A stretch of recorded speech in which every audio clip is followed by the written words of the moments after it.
Welcome, everybody. Welcome to today's episode of the Law of Self-Defense. Let's make sure everything is working correctly. Looks like it is. Welcome, welcome. I am, of course, attorney Andrew Branca for the Law of Self-Defense. Thank you. Thank you so very much. And let me make sure that everything is working the way it's supposed to be. Okay, we're streaming there. We are. All right. We are streaming there. And finally, I will check with X. And everything looks like it's going great. So we're here today to talk about the shooting death of Jor'dell Richardson in Denver earlier this year. My boom is having a little erectile dysfunction, it looks like. Jor'dell Richardson. So this is tragically a 14-year-old young black male with a gang of friends wearing masks, sweatshirts with the hoods tied up tight around their face. Some of them were wearing gloves. It was 80 degrees, June in Denver. The city of Denver decided to go into a liquor/vape store and commit an armed robbery. Jor'dell Richardson pulled up his sweatshirt, displayed to the young female clerk behind the counter what to all appearances was an H&K pistol. She believed her life was being threatened in an armed robbery, objectively reasonable perception. Unbeknownst to the armed robbers, they were actually already under surveillance by police because of the way they were dressed, the manner of their conduct. They appeared to a observing Denver gang unit that they were casing this store for a robbery, which of course is what happened. While they were in the process of casing the store under observation, surreptitious observation by the Denver gang unit, the gang unit called for uniformed police backup. And uniformed police arrived. They arrived just as Jor'dell Richardson and his friends were fleeing the store with their arms full of stolen merchandise. They saw the cops saw them. The Utes dropped their stolen merchandise and fled to avoid arrest and accountability. One of those who fled, of course, was Jor'dell Richardson. He was pursued by the two police officers in question here. One of them has a very easy to pronounce name, but the other does not. The driver of the police car, there were two cops in one patrol vehicle. Gruzeska is how I'll pronounce it, is the driver, and Officer Snap was the passenger. They jump out of the car. They pursue Jor'dell Richardson. I believe Snap is in the lead. He tackles Richardson to take him to the ground, at which point it becomes apparent to Officer Gruzeska, that Richardson has an apparent pistol in his waistband. The fight goes to the ground, and Richardson reaches for the weapon in his waistband, at which time Officer Gruzeska fires one shot into his abdomen, Richardson's abdomen, resulting ultimately in his demise. So we do have what we'll spend most of our time going over is the prosecutor's report investigating this officer-involved shooting, OIS, and the prosecutor concluded that criminal charges against the officers would be ethically and legally unjustified. But we'll step through. It's about a 14-page document, and it goes through nice detail on how the prosecutor came to that reasoned conclusion. I also have a quick news media report on the decision not to charge the officers. We'll cover some portions of the media report that don't simply duplicate what's in the prosecutor's report, because we'll cover that separately. And I also have the body-worn camera from both officers. We will watch those, but I will not be streaming the body-worn camera footage on YouTube, Twitter, or Rumble. I just get them monetized. So when we get to the body-worn camera portion of today's show, we're going to cut off the public streams and leave active only the live stream to our Law of Self-Defense members.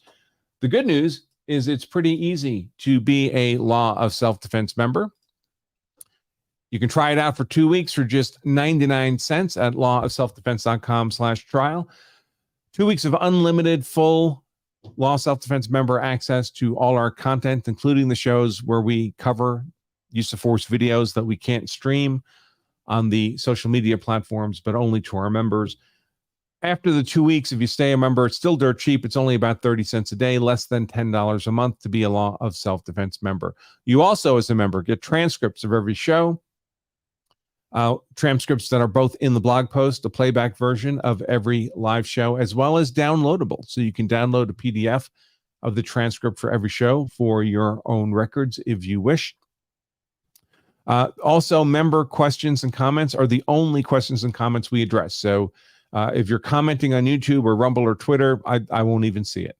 You have to be commenting or asking your question in the Law of Self-Defense member chat. That's what we address as we wrap up each show. And if you sign up as a member right now, open up another tab in your browser, go to lawofselfdefense.com/trial, take advantage of this 99-cent offer, and you'll be emailed immediately the details to access today's live show, every live show, so you can stay with us through the body-worn camera footage portion of today's show. With that out of the way, let's go ahead and jump into the formal launch for today's show. Here we go.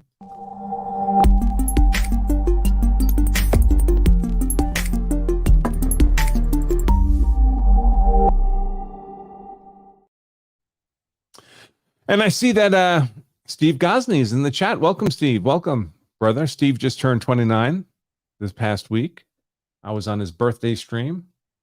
Always good to have Steve here. Steve, by the way, tomorrow morning I'm speaking at a state-level public defenders annual conference. So they promised me they'll give me a recording of my talk, and if they do, I'll be happy to share it with the Law of Self-Defense community. All right. So the first thing I wanted to cover, a couple quick mentions. One is next weekend, next Saturday, Nick Rakaida Law is having a meetup in Nashville. I will be there. I will be part of the festivities, flying into Nashville. My lovely wife, Emily, will be with me, although I don't think she will be at the Nick Fest thing. Those tend to be a bit hectic for her taste. But I'll certainly be there. There's going to be a stage. Some of us will be on stage. I think I'll be one of those. And then we'll be mingling in the crowd, meeting everybody. So if you'd like to meet in person, myself, Nick, and this is Nick's show, I'm just a guest, and other people who are orbit in Nick's universe, Nashville would be the place to do that. And because Nick is paying for a venue for this, there is some cost. So he is selling tickets to cover the cost of the venue. They're not very expensive for what you get, folks. Several hours, 5 hours with all of us, having a few drinks, telling a few jokes, a few laughs. You can learn more about this at lawofselfdefense.com/Nick. In fact, I believe I have a little banner here I can put up.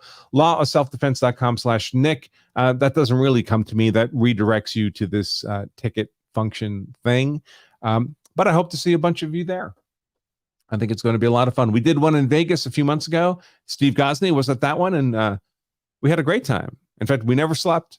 We were still up at 5 a.m. or 6 a.m., whenever it was the following day. I will not be doing that again this time, but I will be there for the entirety of the event, which formally wraps up at 11 p.m. Any after parties and stuff like that, I'll have to take under advisement. All right, so let me take this back off and jump into the news report here. So the decision not to charge happened just last week, September 6th. I'm just covering it now. As you may know, I was on a motorcycle trip the last few days, although my buddy's motorcycle broke. It broke on Saturday. So his brake fluid reservoir on his bike started spurting brake fluid for the front brake. That's not good. We did manage to limp the motorcycle back home safely, so it worked out fine, but we did have to cut our trip short. So we came home on Saturday rather than Sunday. As they say, it's not an adventure until stuff starts to go wrong. All right, so this news report from last week. Aurora officers involved in fatal shooting a 14-year-old Jor'dell Richardson won't face charges. That's Jor'dell in the middle there. And it's a tragedy. I can't help but note what's missing from this photograph. That's Jor'dell's mother and Jor'dell's older brother. In any case, the Aurora police officer who fatally shot 14-year-old Jor'dell Richardson in June was legally justified in his use of force and won't face criminal charges, Arapahoe County prosecutors announced Wednesday. This would have been last Wednesday. That's the report we're going to go over. The shooting happened as the Aurora Police Department was already under a microscope after a series of controversies. So this is all part of the media propaganda campaign against the police, right? Even though this particular shooting of Jor'dell Richardson was deemed to be perfectly justified. No misconduct here by the officers involved. You can't have that. That can't be the message unless you taint the message of lawful conduct by the police, unless you taint it with completely unrelated events from years ago, to make sure everyone remembers that police officers are bad people. Bad people. The shooting happened as the Aurora Police Department was already under a microscope after a series of controversies, including the August 2019 death of 23-year-old Elijah McLean, who was restrained in a chokehold and given a large dose of ketamine after being stopped by officers who said he looked suspicious. McLean was wearing a ski mask on a warm summer night. Family said he wore the mask because he had anemia, which made him cold. Whatever. I mean, the responding officers to that scene wouldn't know that. A ski mask on a warm night would arguably be suspicious conduct, especially in the context of criminal activity. By the way, as a result of this case, the state of Colorado has completely banned police use of chokeholds of any kind. This has been a long, slow progression in Colorado. First, I would say 5, 6, 7 years ago, all chokes were permitted under appropriate circumstances. Then the legislature did away with respiratory chokes, the choking of the larynx, the airway, which I would have no objection to. They're quite dangerous, really. I would still say you should be privileged to use that dangerous technique. If you would be privileged to shoot someone, why wouldn't you be privileged to choke them? And there are circumstances, of course, in which officers are privileged to shoot someone. So, but generally, as a matter of policy, I would discourage the use of respiratory chokes. It's not that hard to unintentionally cause someone death or serious bodily injury. Then the state said, well, you can still use carotid chokes. Carotid chokes are pressure on the side of the neck, not on the airway, but on the carotid arteries in the side of the neck. Bilateral compression cuts off the supply of blood to the brain. Within 6 seconds or so, the brain goes to sleep. The person loses consciousness. These are quite safe. Carotid chokes, when used properly, held no longer past the point of loss of consciousness.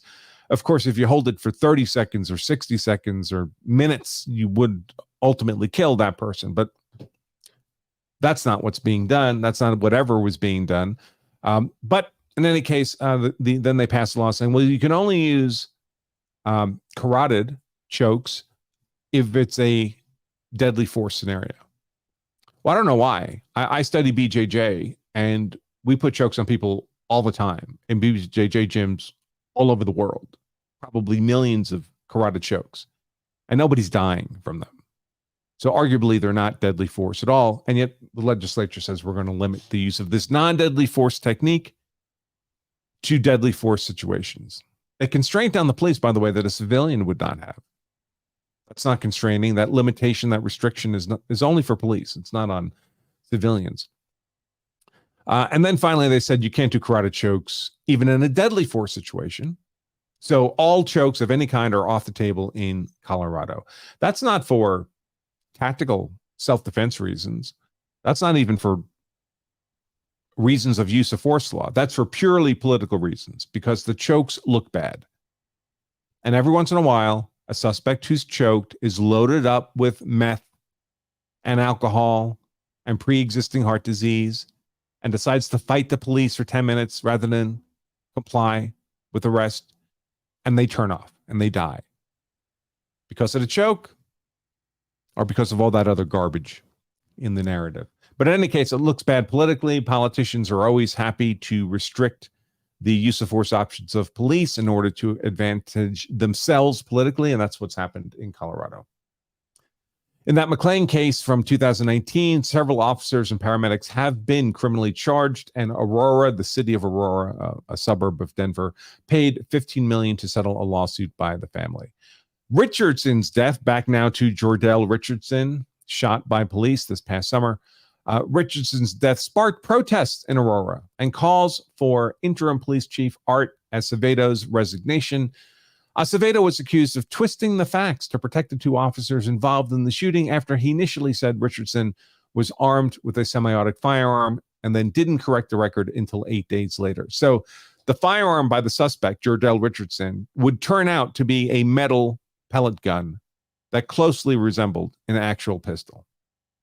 So legally speaking, it doesn't matter whether it was a pellet gun or an actual pistol for these officers' use of force decisions, so long as they had a reasonable perception that it was an actual firearm, which they did. So this supposed misrepresentation of the facts by the police chief would be pointless because it doesn't change the legal liability of the officers or the department or himself or anybody. It doesn't change anything legally. It certainly was just a miscommunication within his office, which is not good. Shouldn't happen, because you give a hook then to the anti-police forces to try to craft this kind of malicious narrative. But legally, of course, it makes no difference whether the gun possessed by the non-compliant armed robbery suspect who just terrified a young female clerk making minimum wage into believing she was about to die. It doesn't matter whether it was a real gun or not. The clerk of the store that was robbed told police she believed Richardson was armed with an actual handgun and feared for her safety as Richardson approached her and demanded vape products. That wasn't very nice of Jor'dell Richardson. Crime technicians at the scene immediately determined the weapon at Richardson's waistband to be a black H&K pellet gun, according to investigators' report. Well, sure, because they got to pick it up and handle it and look at the entire thing. They weren't just looking at the muzzle while being threatened with death or serious bodily injury. They weren't seeing just the hand grip being displayed in the waistband when the sweatshirt's pulled up. They got to actually handle and manipulate it. So, sure, they had no trouble determining that it was not an actual gun. Investigators believe the other juveniles involved in the robbery gave Richardson the pellet gun without telling him it wasn't a real pistol, and that Richardson believed it was a real firearm as he demanded the vape product. So he believed he was threatening that clerk with a real gun. Why wouldn't the police believe it was a real gun? And Richardson got to handle it. He got to touch it, look at it close without being threatened with it. The metal pellet gun had a magazine with a similar shape to a magazine compatible with an H&K handgun. It had no markings that would distinguish it. It was indistinguishable, folks, from a firearm capable of firing bullets by looking at it, an investigator said. Body camera footage did not show exactly where the suspects or the police officer who fired the fatal shot, where their hands were as the two struggled on the ground before the shooting and at the moment that Officer Gruszewska fired his gun. But according to the prosecutor, video footage from a security camera in the alley where the shooting happened, so something other than the body-worn cameras of the officers, showed Richardson moving his right hand to his waist area as Gruszewska was on top of him. So the officers had tackled the suspect here. In a statement Wednesday, Acevedo defended, this is the interim police chief, defended the officers' split-second decisions based on the information that is available to them. Quote, I believe the 18th Judicial District Critical Incident Response Team made a fair and just decision today following a comprehensive analysis of all the facts over the last 3 months. Regardless of this finding, the death of a young man is a tragedy for his family and extended community, and it will continue to weigh heavily on members of our department. Yeah, I feel bad for the cop who had to fire that shot, killing a 14-year-old, who his 14-year-old's family say this was out of character for him, just a bad day. And of course, the department's conducting its own internal investigations to determine whether any policies were violated. All right, so that's the news report. Let's dive now into the prosecutor's report, published last week by John Kellner, district attorney for the 18th Judicial District, which oversees several Colorado counties, including the county in which this occurred, Arapahoe County. Letter addressed to the Chief of Police, Acevedo, Aurora Police Department. And it's a pretty good report, very, very well done and structured, I have to say. Good job by DA Kellner. He writes, my office has completed its review of the Critical Incident Response Team's investigation of the OIS officer-involved shooting that occurred June 1st in Aurora, Colorado. After careful consideration of all the evidence presented and the relevant law pertaining to the use of force by peace officers, I find that there is no criminal liability on the part of Officer Gruzecka, who fired the fatal shot, and criminal charges are not appropriate or warranted related to the officer's use of deadly force. The other officer was also cleared. He didn't fire a shot, so there was no deadly force criminal liability he was contemplating. Although, of course, if they had determined that Grzeska's shot was unlawful, might they have gone after the second officer for being complicit in whatever, like they did with the Derek Chauvin co-conspirators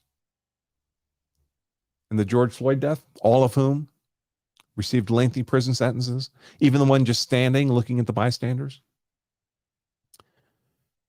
Summary: applying the law to the facts of this incident, the evidence shows that Officer Snap, that was the passenger officer who did not fire the shot, was legally justified in using physical force during this incident, and that Officer Grzeska, who did fire the shot, was legally justified in using deadly force.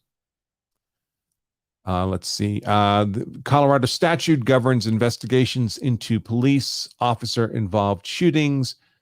Each police department, sheriff's office, and DA within the state shall develop protocols for doing these investigations, blah, blah, blah, blah. This is how it ended up at the district attorney's office for the 18th Judicial District.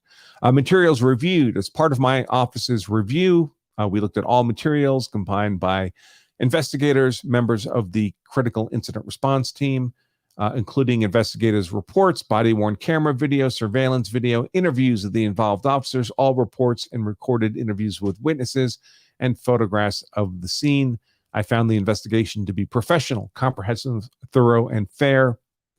Both involved officers were interviewed by CERT investigators. The interviews were conducted separately and were video recorded. Neither officer was given the opportunity to review any reports, video, or audio pertaining to this OIS investigation. So they were not shown their own body-worn camera footage before they gave statements. Tragically, the individual killed in this investigation was a 14-year-old juvenile. This report, I guess it says so here, because the individual involved was a juvenile at the time, and the identified co-participants, the other armed robbers with Richardson, in the aggravated robbery immediately preceding the OIS were also juveniles. The deceased individual involved is not named in this report. Of course, we know his name because the family released his name.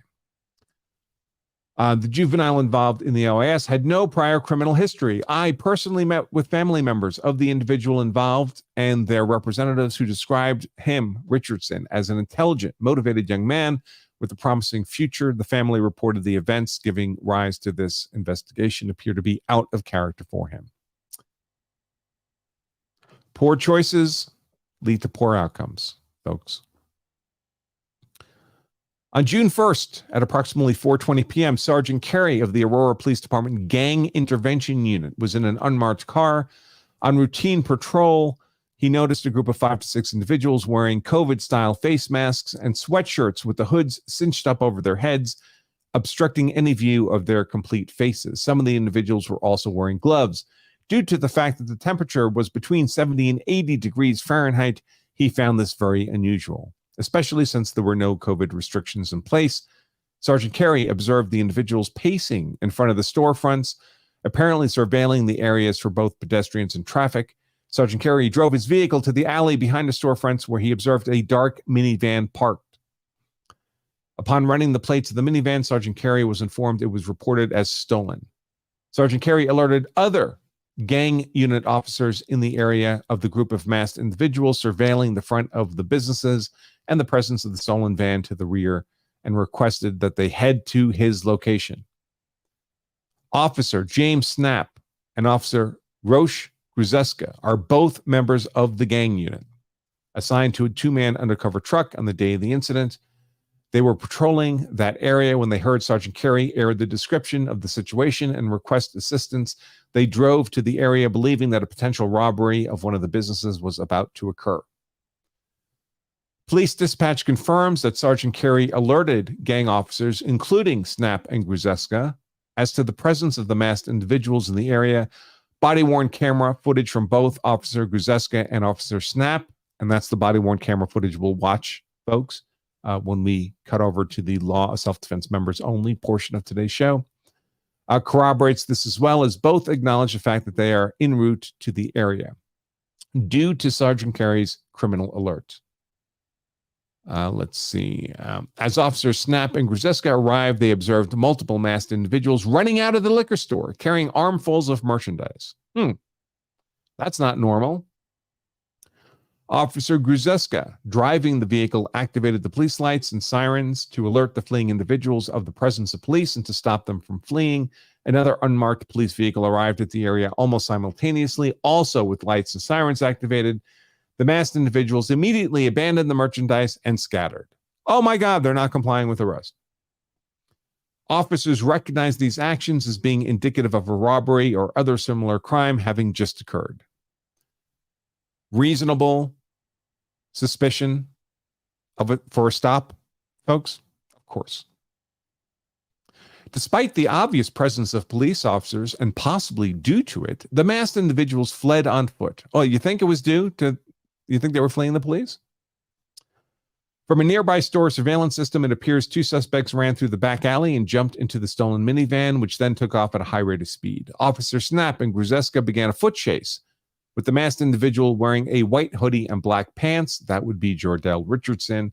At this time, the officers had reasonable suspicion that a crime had occurred and were legally justified in pursuing and stopping the fleeing individual.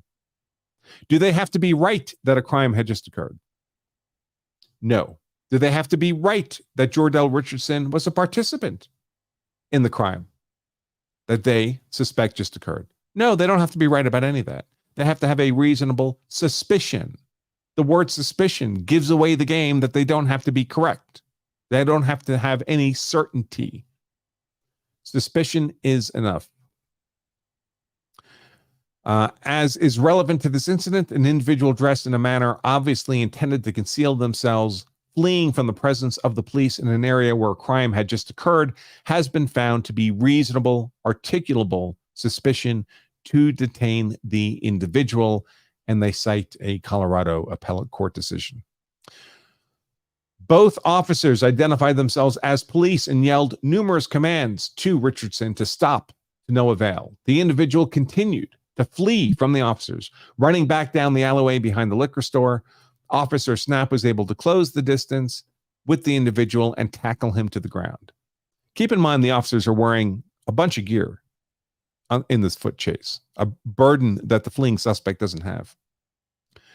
Due to the positions of their bodies, Officer Snap was positioned high and perpendicular on Richardson's chest, with the individual's hands and waist behind Officer Snap's back. While he was giving chase, Officer Gruzeska noticed that the fleeing individual was moving as if he were holding something in his waistband or pocket. As Officer Snap spun the individual during the tackle, Officer Gruzeska, approximately 6 feet away, saw what he believed to be a handgun in the individual's waistband. Officer Gruzeska called out "gun" and dove onto the individual's midsection behind Officer Snap in an attempt to gain control of the weapon. Do the officers have to be correct that it's a gun in order to treat this now as a deadly force encounter? No. Do they have to be correct that it's a real gun and not a toy gun? No, they merely have to have a reasonable perception that this is a real gun in the suspect's waistband. Officer Gruzeska landed on the individual's midsection with the individual's gun underneath. His bulletproof vest, with Richardson's gun underneath his bulletproof vest, and pointed at the officer's stomach. Officer Gruzeska saw and felt the individual reaching his hand between their bodies to try to get his hand around the grip of the pistol. Although Officer Gruzeska reported he had a hand on the slide of the gun, he felt the suspect's hand at the grip of the gun and could not block the trigger. During this struggle, Officer Gruzeska unholstered his own firearm and loudly ordered the individual to drop the gun. In response, Officer Gruzeska felt Richardson's fingers and knuckles moving along Officer Gruzeska's belly, re-gripping the pistol grip of the gun. Officer Gruzeska fired one round into the midsection of Richardson, causing him to lose control of the gun. He then threw the gun clear of himself and Officer Snap. And there's an image of the gun on the ground, thrown clear. We'll have another picture of the gun, but it certainly looks real there.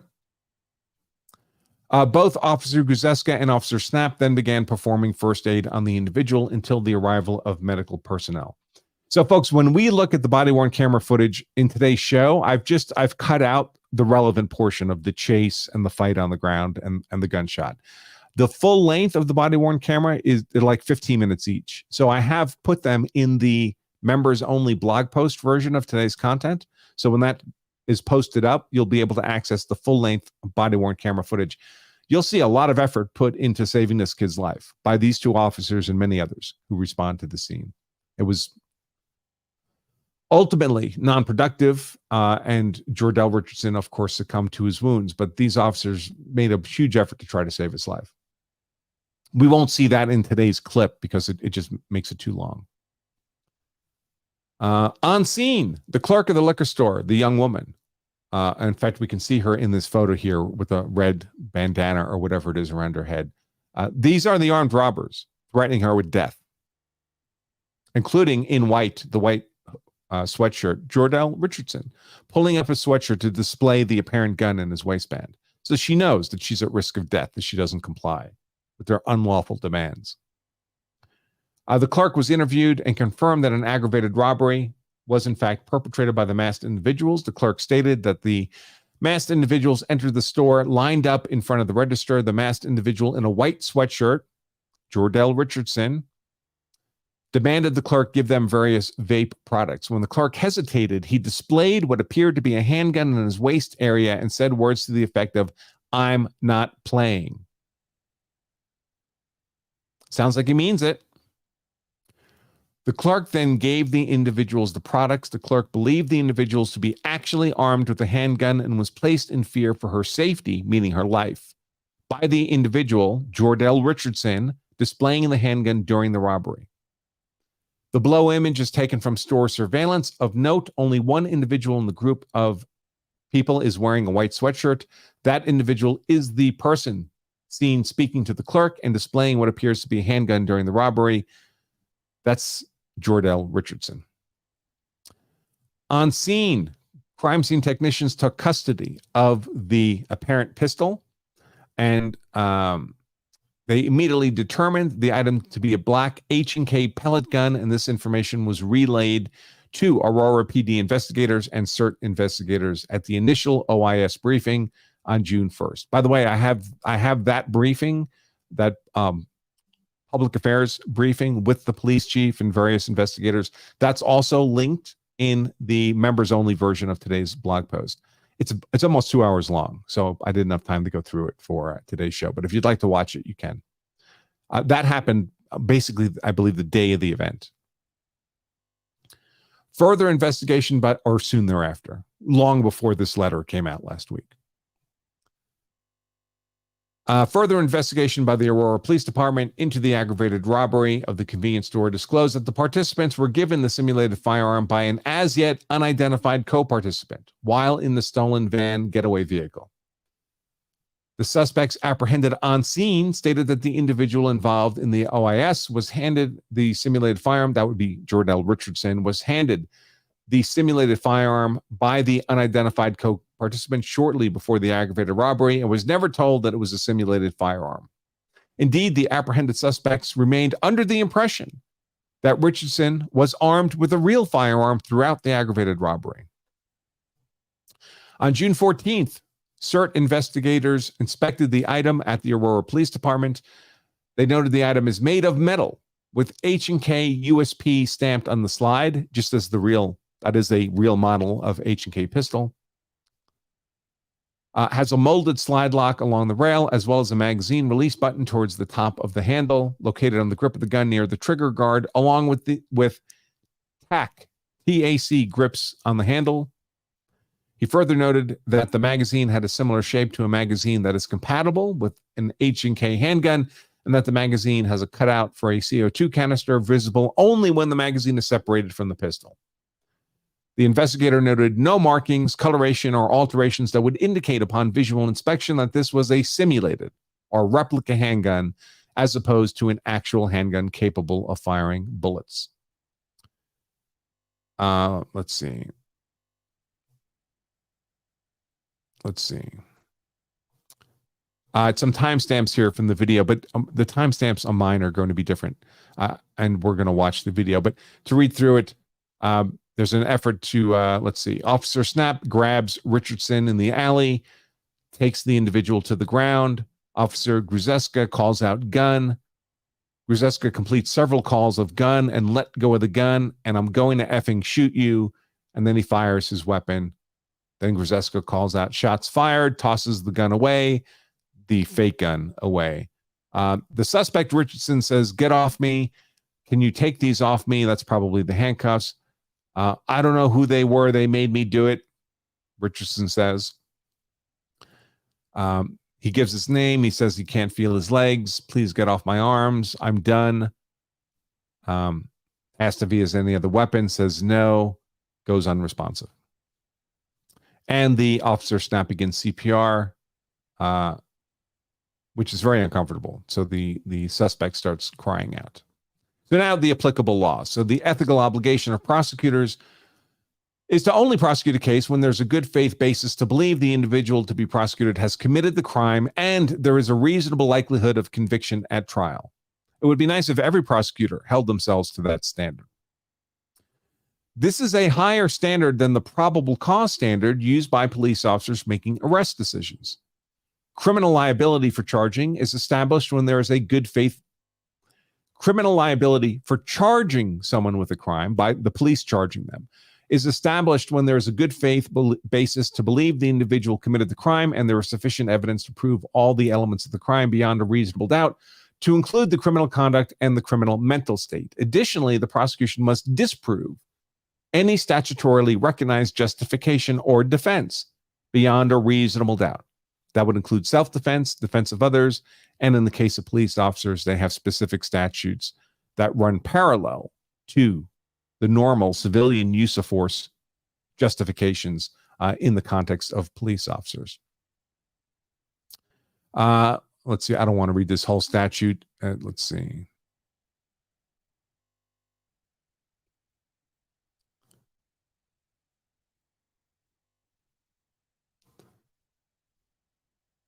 Well, this is not even talking about self-defense. Let's see. Oh yeah, here we go. A peace officer is justified in using deadly physical force to make an arrest only when all other means of apprehension are unreasonable given the circumstances, and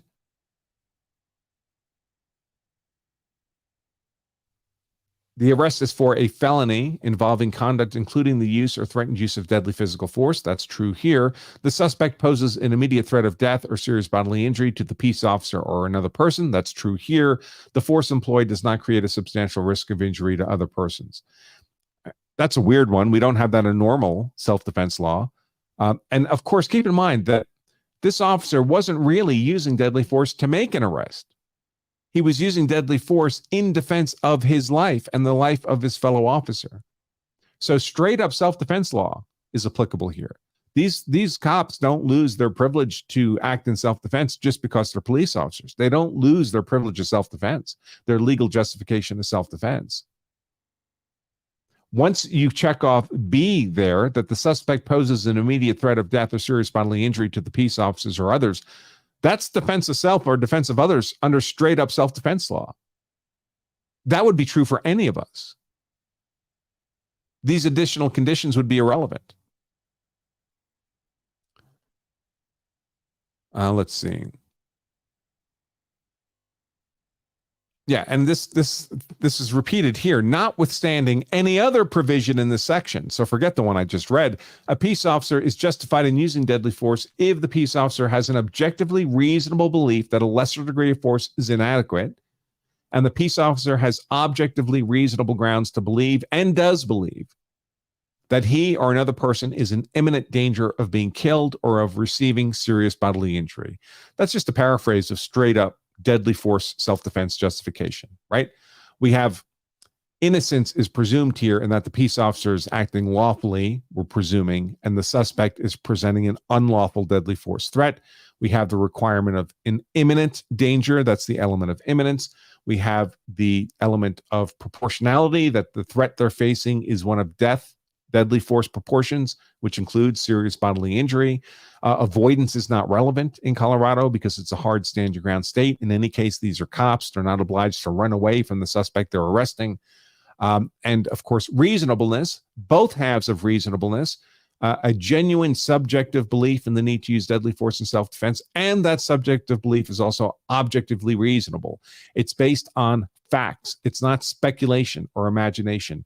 And we see that here, that the peace officer has objectively reasonable grounds to believe, that's the objective half of reasonableness, and does believe, that's the subjective half of reasonableness. By the way, if you're unfamiliar with the elements I just cited, innocence, imminence, proportionality, avoidance, and reasonableness, these are the building blocks of any use of force justification, no matter what state you're in. We make this cheat sheet available for free. It provides a brief description of these 5 elements. If you don't understand these 5 elements, you can't possibly understand what's allowed, what's legally justified in the use of force context. So we make this available for free at lawofselfdefense.com/elements. Download it. It's free. Analysis and conclusion. So the questions presented to the DA's office are whether the use of physical force by Officer Snap was justified, and whether Officer Gruzeska, when firing his weapon at Richardson, involved in the alleged aggravated robbery, objectively and reasonably believed that his use of deadly physical force was necessary to defend himself or others from what he believed to be the imminent use of deadly physical force by Richardson, the suspect, and that he objectively and reasonably believed that a lesser degree of force was inadequate to combat that threat. Fair. Great paraphrase. I mean, a very long sentence, but this is the law. Great paraphrase of exactly what the actual legal question is here. What's not relevant legally here to this analysis? Did somebody else coerce Richardson to commit this robbery? Did he not know he had a real gun? Did he have potential in life that will now never be realized because he was shot by the police? None of that is relevant, and appropriately not stated here in this paraphrase of the legal question to be addressed. Turning first to Officer Snap, this is the officer who simply used physical force to bring Richardson to the ground, right? He didn't fire the shot, he tackled the suspect. Well, police officers can't just tackle you to the ground for no reason. They need a reason. So otherwise they're committing a crime, right? They're committing a battery, maybe other crimes. So what was this officer's, Snap's, legal justification for tackling Richardson to the ground? First, they attempted to employ nonviolent means to apprehend Richardson, including loud verbal commands and lights and sirens. Ineffective. Richardson then led the officers on a foot chase. Here I find that Officer Snap's use of force resulted from obvious evidence that nonviolent means would be ineffective in effecting the arrest, and that Officer Snap deployed the minimal force necessary to apprehend the suspect, given the circumstances. As such, his actions fall within the statutory framework for legally justified use of force by a peace officer, and criminal charges cannot legally or ethically be pursued against Officer Snap in this case. Turning next to Officer Gruzeska. In this situation, there's no question that the item possessed by Richardson and utilized by him to perpetrate the aggravated robbery was not a real handgun capable of firing bullets. This was established nearly immediately on scene by investigators. That fact is not the end of the inquiry as to whether an officer had an objectively reasonable belief that either their life or the life of someone else was in danger.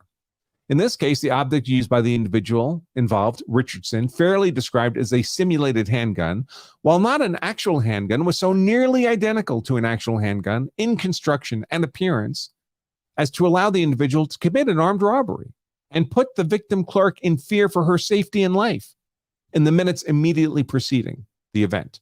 Under the law, what must be examined in this situation is Officer Grzeska's perception and belief at the time he encountered the individual, and not information garnered from later investigation. At the time he encountered the individual, Officer Grzeska observed that individual to be in possession of an item that was in every relevant aspect manufactured to appear to be a genuine handgun. Thus, I find that Officer Grzeska's belief that the individual was armed with a deadly weapon was objectively reasonable at the time he encountered the individual and at the time of the shooting. Continuing the analysis of Officer Grzeska's actions, it's important to note that body-worn camera footage from both officers shows that each officer first attempted to stop Richardson using verbal means, loud, clear commands, ordering the individual to stop. In addition to Officer Snap announcing that they were police officers, they were both wearing standard police uniforms and had previously activated police lights and sirens. Despite the repeated verbal commands and the obvious audio-visual demonstrations of police presence, Richardson did not yield. The individual refusing to yield, Richardson, also, look how hard they have to work to not say this kid's name.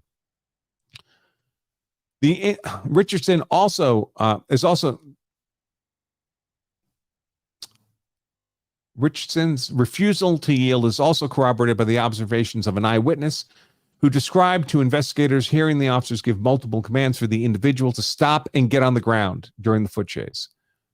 Additionally, during the foot chase, Officer Grzeska commands the individual to stop, stating that he will use his taser, a less than lethal option if the individual continued to flee.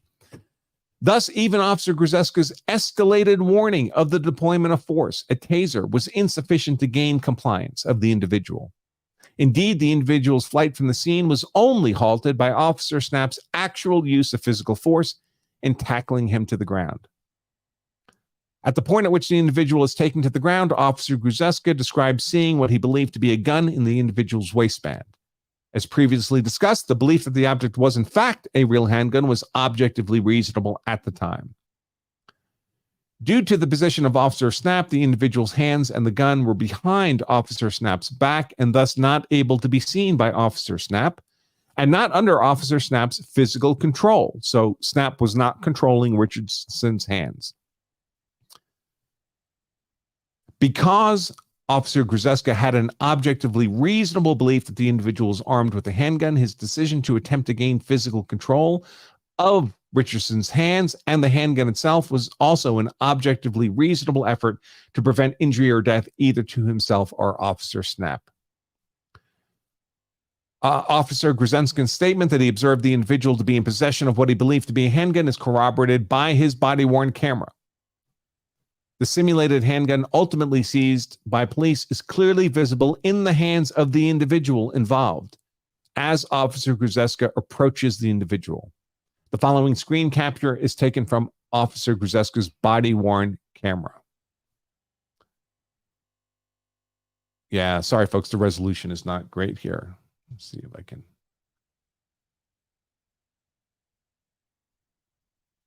Hard for me to see here. Not that it really matters.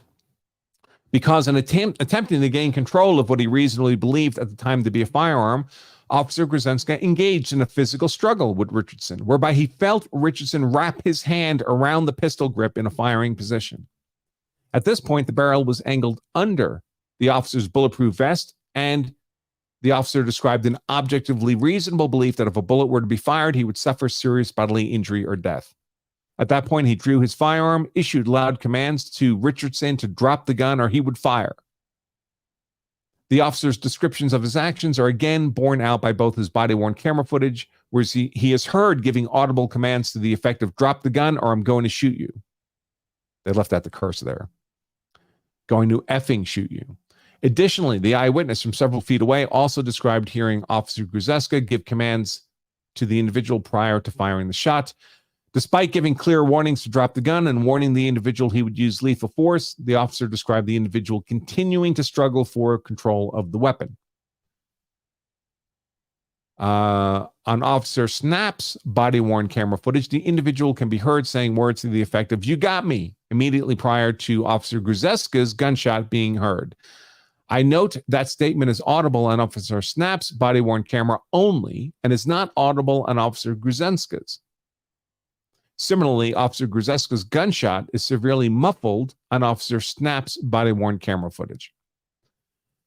Officer Gruzeska did not report hearing any statements made by the individual attempting to surrender or giving himself up prior to firing his weapon, and this is corroborated by the fact that no such words of surrender are audible on his body-worn camera at any time prior to the discharge of his firearm.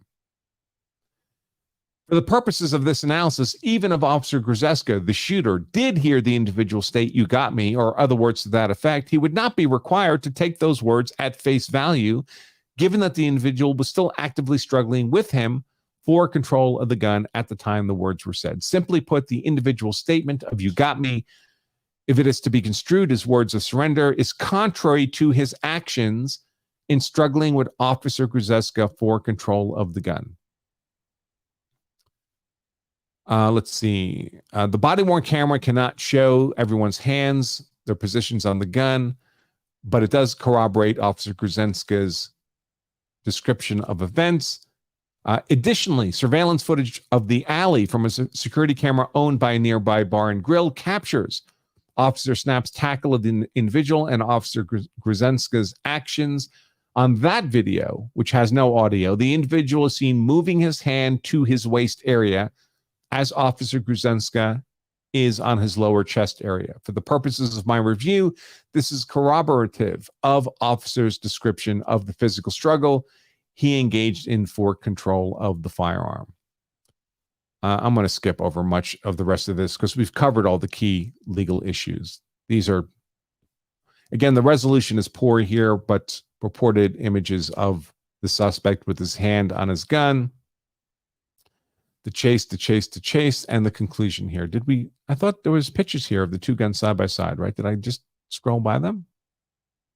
Right there. So there's the gun in Richardson's waistband on the left, and that's what a real H&K USP pistol looks like.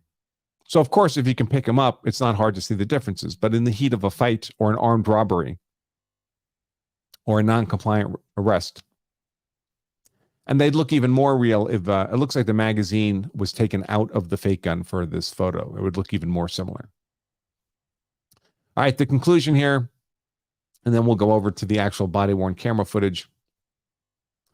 Based on all the evidence presented by investigation, the evidence shows that at the time of deploying lethal force, Officer Gruzeska possessed an objectively reasonable fear that lesser degrees of force were inadequate to the situation and an objectively reasonable belief that both he and Officer Snap were in danger of being killed or receiving serious bodily injury. As such, his actions fall within the statutory framework for legally justified use of lethal force by a peace officer, and criminal charges cannot legally or ethically be justified at this time. Signed, John Kellner, District Attorney, 18th Judicial District, Colorado. A very sound analysis. All right, so at this point, it's time to cut over to the Law Self-Defense members portion of today's show. We're going to look at the body-worn camera footage, and I'll address very quickly the questions and comments that may have come in. So if you're watching this on YouTube, the YouTube stream is ending. Thank you for joining us. And you might consider, once again, being able to stay for the rest of the show and all our members-only content by becoming a Law of Self-Defense member. It's only 99 cents for a 2-week trial, lawofselfdefense.com/trial. Open up another tab on your browser. Sign up right now. Stay for the rest of the show. You'll get email directions on how to access the members-only live stream portion of today's show, lawofselfdefense.com/trial. If you stay a member after the 2 weeks, it's still dirt cheap, only about 30 cents a day, less than $10 a month to be a Law of Self-Defense member. So keep that in mind, YouTube. I hope to see a bunch of you as new members real quick.